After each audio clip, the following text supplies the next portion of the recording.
जैसे चेहरे मजाक उड़ाते हैं आदमी का, इन्हें कोई काश ये बता दे मकाम ऊंचा है सादगी का। फिल्मी सनत का 60 और 70 की दहाई का यादगार दौर चॉकलेटी हीरो वहीद मुराद के नाम है। वहीद मुराद ने 1962 में बतौर अदाकार फनी सफर का आगाज किया और 21 साल करियर में दर्जनों सुपरहिट फिल्में दी।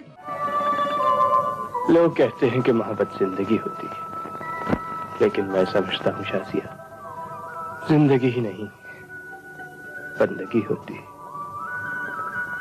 मैं इन बाहरों को गवाह बनाकर तुमसे इकरार करता हूं।